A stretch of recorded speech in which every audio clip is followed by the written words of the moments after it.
Abra sua Bíblia no Salmo de número 90 e vamos lê-lo todo. Salmo de número 90 diz assim, acompanhe comigo. Senhor, Tu tens sido o nosso refúgio de geração em geração. Antes que os montes nascessem e se formasse a terra e o mundo, de eternidade a eternidade, Tu és Deus. Tu reduzes o homem ao pó e dizes, tornai filhos dos homens. Pois 1000 anos aos Teus olhos são como o dia que ontem se foi e como a vigília da noite. Tu os arrastas na torrente, são como um sono, como a relva que floresce de madrugada viceja e floresce à tarde, murcha e seca. Pois somos consumidos pela Tua ira e pelo Teu furor conturbados. Diante de Ti puseste as nossas iniquidades e sob a luz do Teu rosto os nossos pecados ocultos. Pois todos os nossos dias se passam na Tua ira, acabam-se os nossos anos como um breve pensamento. Os dias da nossa vida sobem a 70 anos, ou em havendo vigor a 80. Nesse caso, o melhor deles é canseira e enfado, porque tudo passa rapidamente e nós voamos. Quem conhece o poder da Tua ira? E a Tua cólera segundo o temor que Te é devido, Deus? Ensina-nos a contar os nossos dias, para que alcancemos coração sábio. Volta-te, Senhor, até quando? Tem compaixão dos Teus servos.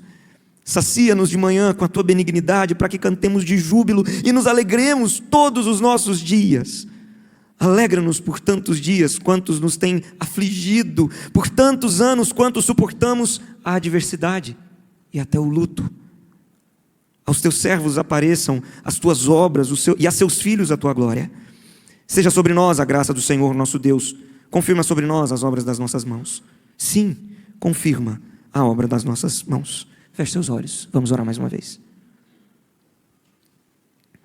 Espírito Santo de Deus, nessa hora de maneira muito especial, eu clamo ao Senhor que traga sobre nós o Teu consolo.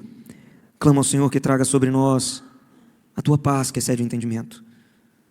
Ó Deus, e que o Teu Espírito Santo venha falar ao nosso coração. Que o Teu Espírito Santo venha ministrar sobre nós cura. Que o Teu Espírito Santo venha ministrar sobre nós consolo, mas também venha nos desafiar a viver de modo digno do Teu Evangelho. Em nome de Jesus. Amém. Como eu disse, ontem nós perdemos uma pessoa na nossa cidade, uma jovem mulher, menos de 30 anos de idade, de uma maneira tão repentina, tão assustadora até posso dizer. E eu creio que você deve ter ouvido os boatos, se você não esteve lá, você ouviu boatos do que aconteceu, e eu creio que o que chocou a mim também deve ter chocado a você. Tão nova, tão jovem, com 2 filhos tão pequenos, uma vida inteira pela frente. Por que Deus permite uma coisa dessa? Por que Deus permite que isso aconteça com uma pessoa nessa situação? Talvez alguém já tenha questionado você sobre sua fé em situações parecidas com essa. Aonde estava Deus nesse momento? Aonde estava Deus nessa situação? O Salmo de número 90 é um salmo que nos confronta com a brevidade da vida. É um salmo que nos mostra que a nossa vida é um sopro. Nós não sabemos o dia de amanhã. Eu não sei se amanhã eu estarei aqui. Você não sabe se amanhã você estará aqui. Nós não sabemos o que vai acontecer conosco. Mas a palavra de Deus tem muito a dizer sobre isso para nós. Eu queria que você atentasse comigo. Os versos de 1 a 6, o salmo que foi escrito por Moisés, vai trazer a ideia de que Deus é eterno, imutável, o nosso refúgio seguro, mesmo em meio às aflições. Enquanto a nossa vida é breve e frágil, como a relva que logo seca. Esses versos nos chamam a viver com a consciência da eternidade diante da transitoriedade da nossa existência. Os versos de 7 a 10 vão falar sobre o pecado e a ira divina diante da nossa brevidade da vida. A morte e a brevidade que revelam o juízo de Deus. Moisés vai deixar claro aqui que a morte é algo tão doloroso para nós, algo tão cruel, que todos nós aqui enfrentamos nos nossos entes queridos e vamos enfrentar na nossa vida em algum momento. Todos nós aqui, essa é a única coisa que é certa, vamos morrer. E Moisés deixa muito claro aqui que a morte é consequência da queda, de vivermos num mundo em pecado. Não é consequência do pecado que nós cometemos, mas do pecado original, como nós chamamos na teologia. Aquele cometido lá no Éden, por Adão e Eva. O pecado entrou no mundo e consigo veio a morte. E a morte é a consequência disso. Os versos 13 a 17 Os versos 11 e 12. Moisés vai dizer sobre o poder da ira divina e clama então por sabedoria. Ele vai dizer que ninguém compreende plenamente a ira divina, mas Moisés vai clamar por sabedoria para que ele use de maneira correta o tempo que lhe foi dado, para que ele use de maneira sábia o tempo que ele tem de vida. E os versículos 13 a 17 vão falar sobre o clamor por restauração e graça diante de Deus. Apesar do juízo e da brevidade da vida, Moisés ora para que Deus transforme o luto em alegria. Moisés ora para que o Deus que é de eternidade a eternidade transforme a dor, as perdas que ele e o povo de Israel durante a peregrinação do deserto tiveram, porque muitas pessoas morreram durante aqueles 40 anos de peregrinação no deserto. Ele ora para que Deus os console e derrame graça, confirmando o trabalho do seu povo e derramando graça sobre eles a cada dia. E é pensando nisso que eu quero meditar com você nesse momento sobre o tema a brevidade da vida. Não sei quantas vezes você já parou para pensar sobre isso. Há quem diga que a gente começa a pensar sobre essas questões mais ou menos da meia-idade para frente, 40 anos para frente. Certa vez eu ouvi um sábio dizer que de 40 anos para baixo, a gente olha a vida pelo para-brisa. Dos 40 para cima, a gente começa a olhar pelo retrovisor. A gente deixa muito mais coisas para trás do que para frente. Quando a gente é jovem, a gente só quer seguir para frente. A gente quer olhar o que a gente tem para construir, a gente acha que nunca vai morrer. A vida é só para frente, vamos embora. Depois dos 40, a gente começa a olhar para trás. A juventude já ficou, os joelhos já não são mais os mesmos, a coluna já não é mais a mesma, remédio para pressão, remédio para diabetes, remédio para colesterol, e vai remédios, remédios, remédios e remédios. E aí sim a gente começa a pensar que a vida é breve. Então, primeiro, um alerta para você que é jovem, que tem menos de 40, assim como eu. Estou chegando lá. A vida é breve. Por mais que a gente olhe para a vida como algo que nunca vai acabar, saiba que talvez amanhã eu e você possamos não estar aqui. Como um sopro, como um estralar de dedos, Deus pode nos levar. Então preste atenção no que será dito hoje. E para você que já passou dos 40, há graça na vida depois dos 40. Há graça na vida depois da velhice. A palavra de Deus diz que as cãs, ou seja, os cabelos brancos, são honra e glória para aqueles que chegam lá. Então viva a sua melhor idade, como diz aí a nossa cultura, com graça. A vida não acabou depois da velhice. Tem muita coisa para viver e muita coisa para fazer. Mas vamos tentar entender o que o texto diz para nós.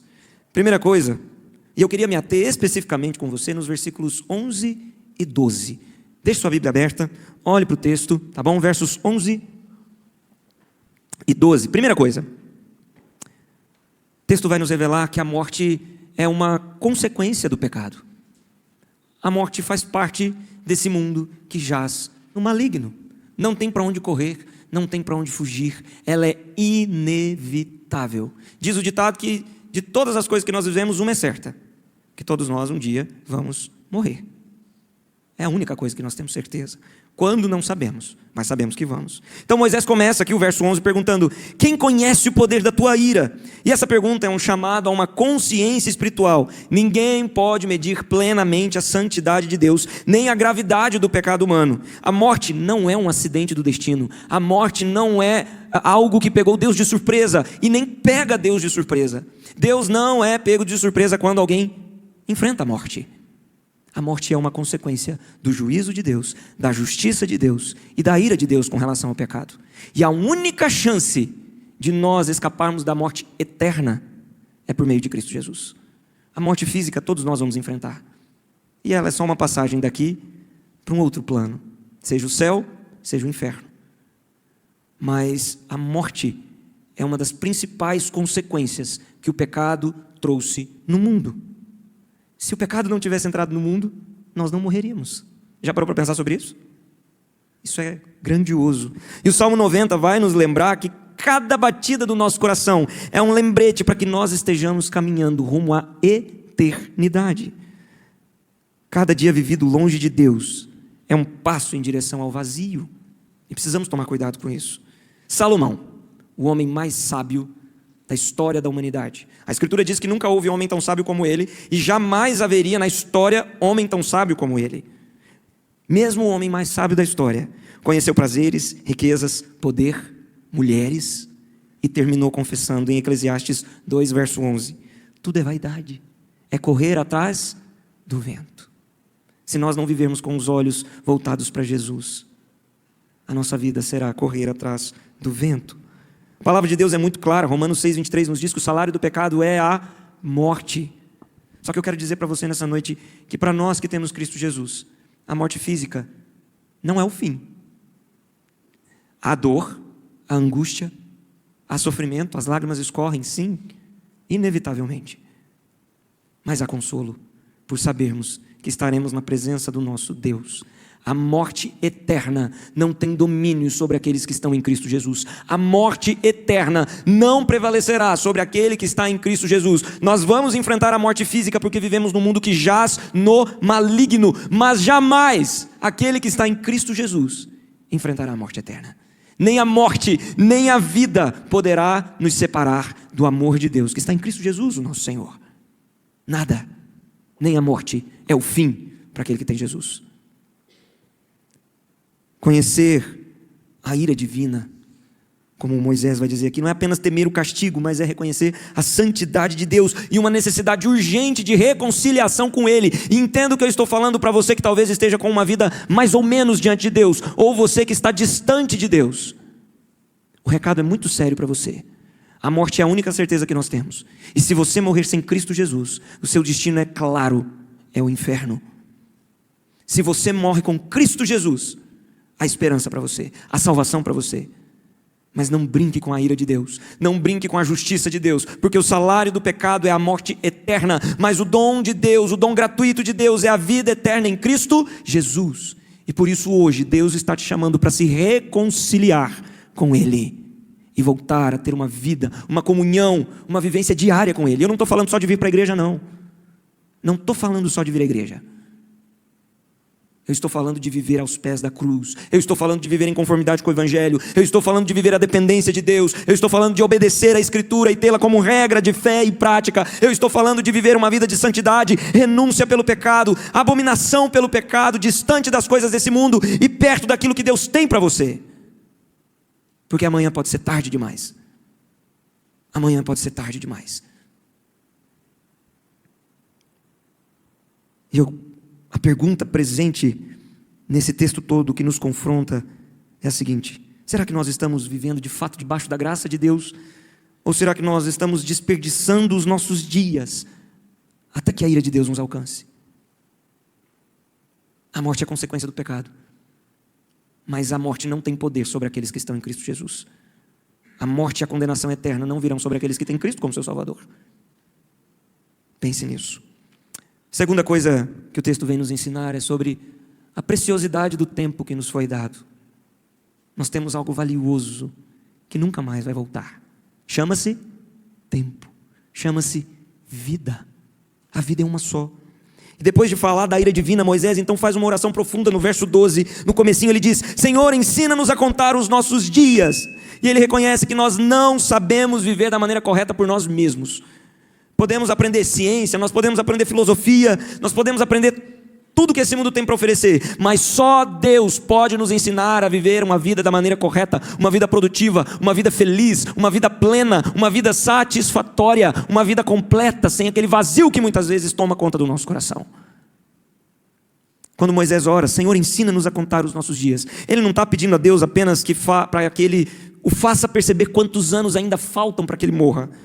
O que Moisés está pedindo aqui, o verbo contar, carrega uma ideia de avaliar os dias espiritualmente, reconhecendo como um dom de Deus. Moisés entende que a vida é breve e frágil e passa rapidamente por nós. E por isso ele clama para que Deus nos dê discernimento para gastar a vida que nós temos da maneira correta. Em outras palavras, quando Moisés diz: ensina-nos a contar os nossos dias, ele está dizendo para Deus: Senhor, ensina-nos a aproveitar bem o nosso tempo. Ensina-nos, Senhor, a gastar os dias que o Senhor nos deu no que de fato vale a pena. Ensina-nos, Senhor, a buscar as prioridades corretas para a nossa vida. Ensina-nos, Senhor, a honrar a vida que o Senhor nos deu e a entendermos que nós não estamos nesse mundo a passeio. Nós não estamos nesse mundo para brincar de ser crente. Ensina-nos, Senhor, a contar os nossos dias, à luz da tua Escritura, a pegar a Bíblia e tê-la como a luz que ilumina os nossos dias e nos mostra a verdade.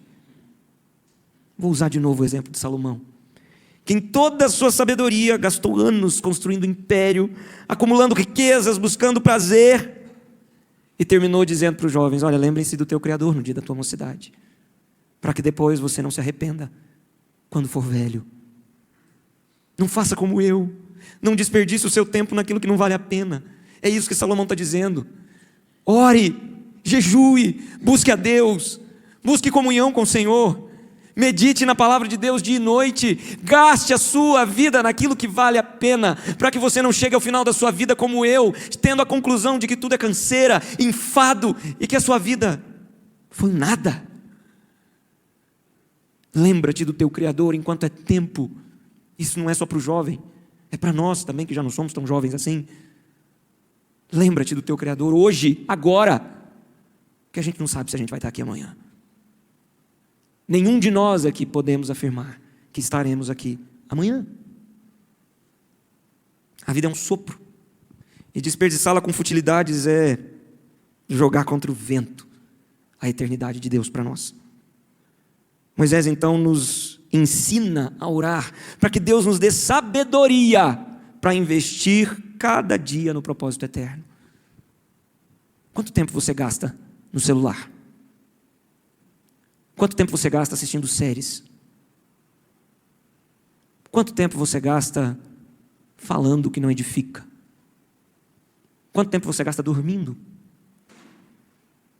Você já parou para pensar se esse tempo que você gasta da sua vida é de fato produtivo? E quando a gente fala de produtivo, a gente está falando para a glória de Deus. Qual é o fim principal do homem? Glorificar a Deus e desfrutar da sua presença, gozá-lo para sempre. O objetivo de vida, meu e seu, não é viver a vida simplesmente. Deus nos criou com um propósito: glorificá-lo. Não dá para a gente usar uma máquina de lavar louças para lavar roupas. Já dei esse exemplo aqui outra vez. A máquina de lavar louças foi criada para lavar louças. Se eu colocar roupa lá dentro, vai estragar. E vice-versa. Se eu pegar os pratos de casa, colocar dentro da máquina de lavar roupa, ligar, não vai dar certo. Cada uma foi criada para um determinado fim. Se você não viver para aquilo para o qual você foi criado, vai estragar, vai dar ruim. O vazio vai tomar o seu coração. Aquela sensação de que a vida não vale a pena, aquela sensação de que está pesado, está difícil, está vazio, não vai te deixar. E talvez seja por isso que você tenha vivido desse jeito. Porque você tem gasto o seu tempo para outras coisas que não glorificar a Deus. E quando a gente vive para a glória de Deus, a sensação de preencher o nosso coração é maravilhosa. Semana passada nós tivemos aqui a nossa conferência missionária. Tivemos a presença do pastor Ademir. E conversando com ele, eu pude ver naquele homem os olhos brilhando por amor a Jesus. Um homem que deixou tudo para trás, para ir lá para outra ponta do país, divisa com Venezuela e Colômbia, na pontinha, pregar o evangelho para tribos indígenas. E aquele homem fala daquilo com amor, com uma paixão, com uma devoção contagiante. Eu falei: eu quero ir para lá também. Eu quero ir para lá também. Como que eu faço para ir para lá? Ele falou: calma, pastor, não é bem assim. A gente se comove com aquilo, porque a paixão que preenche o coração daquele que vive para a glória de Deus é contagiante. Em contrapartida, quando nós vivemos outras coisas, nosso coração se desgasta e se quebra. Em terceiro lugar, o texto vai nos mostrar que nós precisamos viver uma vida com prioridades eternas. O pedido de Moisés não termina com a sabedoria abstrata. Ele diz: para que alcancemos um coração sábio. Ele ora para que a brevidade da vida nos leve a viver com um propósito eterno. Deus, me ensina a viver entendendo que amanhã pode ser meu último dia, e que eu gaste o meu último dia para a tua glória, e que eu alcance a sabedoria vinda do céu, para viver para a tua glória, porque foi para isso que o Senhor me chamou. Voltando mais uma vez ao exemplo de Salomão, ele gastou anos correndo atrás de prazeres, riquezas, realizações, e terminou dizendo: teme a Deus e aos seus mandamentos, porque isso é o dever de todo homem. Ele entendeu tarde demais que viver sem Deus é como construir castelos de areia à beira-mar. Você constrói, a maré vem e leva tudo. Viver longe de Deus é viver uma vida triste e vazia. E sabe, o maior fracasso da vida não é morrer cedo. O maior fracasso da vida é viver sem a presença de Deus. O maior fracasso da vida não é morrer cedo, não é viver dentro da igreja. O maior fracasso da vida de alguém é viver sem a presença de Deus. Porque isso não tem volta. A vida bem-sucedida não é feita de grandes coisas. A vida bem-sucedida é feita da presença de Deus. Me recordo mais uma vez do pastor Ademir dizendo: eu sonho para os meus filhos que eles sejam missionários. Pode até passar fome, pode até passar necessidade, mas eles vão amar ao Senhor. Eu vou ter a certeza de que os meus filhos estão construindo a vida deles na eternidade. Mesmo que passem fome, mesmo que passem dificuldades, se eles forem missionários, eu vou ter a certeza de que eles amam a Jesus mais do que qualquer coisa, e que a vida eterna deles lhes é garantida. É essa paixão que nós devemos ter. A gente deve ser muito mais preocupado em juntar tesouros no céu do que nesse mundo. E quantas vezes nós gastamos os nossos dias, nós gastamos o nosso tempo preocupados com as coisas desse mundo, preocupado em juntar dinheiro, preocupado em fazer coisas nesse mundo, preocupado em construir casas, em comprar carros, e nos esquecemos de juntar tesouros no céu, onde a traça e a ferrugem não corroem, sendo que amanhã pode ser o nosso último dia. Para com isso. Para de juntar tesouro aqui. Pais e mães, não se preocupem se o seu filho vai ser médico, se o seu filho vai ser advogado, juiz, o que lá que for. Preocupe-se se o seu filho vai temer a Deus. Essa deve ser a maior preocupação da nossa vida como pais. Se eles temerem ao Senhor mais do que qualquer coisa, eles podem passar fome, mas eles vão passar dificuldade debaixo das mãos do Deus que provê, debaixo das mãos do Deus que faz milagres, debaixo do Deus do ouro e da prata. E não, Deus não vai deixá-los desamparados. E para a sua vida, lembre-se que é Deus quem sustenta. Às vezes a gente se gasta demais, querendo juntar dinheiro, querendo juntar isso, querendo fazer aquilo, trabalha, de segunda a segunda, corre, não tem tempo, faz isso, agenda lotada, semana corrida. Os nossos filhos crescem, nosso casamento se desfaz, e quando a gente olhar para trás e ver o que perdeu, vai ser tarde demais. E se esquece do principal, que é viver uma vida com prioridades eternas. O que juntamos e plantamos em Deus, nem mesmo a morte pode nos tirar.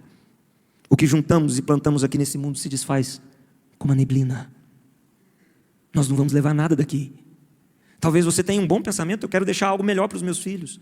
Mas eles também não vão levar o que você deixar. Agora uma coisa, você, seus filhos, seus netos, seus bisnetos, seus tataranetos vão levar daqui para a eternidade: Jesus. Isso nem a morte pode tirar deles e de nós. Então preocupe-se mais com o que é sagrado. Se o tempo é breve, a pergunta é: será que nós estamos gastando da maneira correta? Com prioridades eternas? Ou correndo atrás do vento, como Salomão? Nós não sabemos quantos dias nós temos ainda. Eu não sei quantos dias eu tenho. Você também não sabe. Mas nós podemos escolher como gastar esses dias que nós temos pela frente. Nós podemos escolher gastá-los na frente de uma televisão assistindo série. Não estou condenando quem assiste. É bom de vez em quando a gente parar para assistir. Mas preocupe-se com o que é mais importante do que isso também. Nós não sabemos quando será o nosso fim, mas até lá nós podemos escolher como gastar os nossos dias. Cada dia nosso deve ser visto como um presente divino e uma oportunidade de sermos mais parecidos com Jesus. Talvez a gente já levante segunda-feira: oh meu Deus, vamos nós de novo, mais uma segunda. Lembre-se amanhã quando você acordar: obrigado, Deus, por mais um dia. E vamos viver para a tua glória, em nome de Jesus. Eu quero deixar 5 aplicações práticas e rápidas para você. Primeiro, lembre-se que sua vida é breve, pode acabar amanhã. Por isso, viva cada dia como se fosse o último. Tiago 4,14 vai dizer que a nossa vida é como uma neblina que logo se dissipa. Segundo, faça as escolhas certas. Falei muito aqui sobre o rei Salomão. Temos também na Bíblia o exemplo do filho pródigo, homens que fizeram as escolhas erradas e colheram as consequências das escolhas erradas. Faça as escolhas certas da sua vida e viva em conformidade com a palavra de Deus. Terceiro, viva para a glória de Deus. Tudo que nós fazemos deve apontar para Ele. Gaste o seu tempo para se parecer mais com Jesus. Gaste o seu tempo para ser mais parecido com o Deus que te salvou fazendo o que edifica de fato. Quarto, viva, faça o uso correto do tempo que Deus te deu. Não gaste sua vida com o que é fútil, com o que é passageiro. A vida é uma só, é breve, é frágil. Talvez você que é jovem, olhe para frente, você está olhando pelo para-brisas ainda. Não, eu tenho muita coisa para viver. Rapaz, passa, voa. 10 anos, 20 anos, 30 anos, 40 anos. Voam, passam rápido. Quem tem 50 anos aí sabe dizer muito bem como 50 anos passam assim. Quem tem 70, 80, então nem se fala. Ei, pastor, passa rápido demais. Parece que foi ontem que eu estava me casando. Parece que foi ontem que eu tive meu primeiro filho. Hoje estou aqui com 70, 80, quase 90 já. Voa, gente. Então gaste o seu tempo de maneira correta. E por fim, viva para deixar um legado positivo. O dia que você se for, o que as pessoas vão dizer sobre você? Qual o legado que você vai deixar? O que você está construindo? Viva para deixar um legado que lembre as pessoas de Jesus. Viva para deixar frutos que glorificam a Deus. Sobre o triste incidente com a jovem Luana, tenho 2 coisas para dizer para nós como consolo. Primeiro, Deus é soberano e bom. A morte é uma consequência de um mundo que jaz no maligno. Todos nós vamos enfrentá-la mais cedo ou mais tarde. Deus não deixa de ser bom por isso. Deus não deixa de ser Deus por isso. E o mesmo Deus que provê a luta, o mesmo Deus que nos leva para o deserto, é o mesmo Deus que nos guarda no deserto, é o mesmo Deus que provê a coluna de fogo durante a noite e a nuvem durante o dia. O Deus que tira a vida é o Deus que consola a família enlutada, é o Deus que consola aqueles que estão enlutados. Então, para você que ficou mexido e tocado, lembre-se disso. Deus é consolo. Deus não perdeu as rédeas da situação pelo que aconteceu. E Deus é próximo e compassivo. Ele caminha conosco, mesmo em meio à dor, mesmo em meio ao deserto. Nós não temos todas as respostas do porquê que isso aconteceu. A Bíblia nos mostra que Deus é soberano e nada foge ao seu controle. Nos mostra que Ele é bom, justo, amoroso, mesmo diante das tragédias. Em Romanos 8:28 nós lemos que todas as coisas cooperam para o bem daqueles que amam a Deus. Pastor, como que o senhor está dizendo que uma morte coopera para o bem de alguém? A gente não sabe os planos de Deus. A gente não consegue entender o que Deus tem construído, o que Deus tem desejado, o que Deus tem planejado para nós. Mas uma coisa é certa, a vontade dele é boa, agradável e perfeita. Deus sabe o que é a dor de perder alguém, afinal Ele entregou o seu único filho para morrer no nosso lugar. Então, quando nos perguntarem diante do que aconteceu, onde estava Deus? A resposta nossa deve ser: Ele estava no mesmo lugar que Ele estava quando o seu filho morreu por nós. Quando nos questionarem que Deus é esse que permite alguém morrer tão jovem, a nossa resposta deve ser: esse é o mesmo Deus que permitiu que o seu próprio filho morresse na cruz para nos salvar e nos consolar no momento de luto. O mesmo Deus que permitiu que alguém dos nossos queridos se fosse, é o mesmo Deus que entregou o seu filho para a morte. Lembre-se disso. Em Cristo, a nossa história não termina no cemitério. Em Cristo, a nossa história começa ali. A morte para o cristão é só um processo. Quero convidar você a se colocar em pé.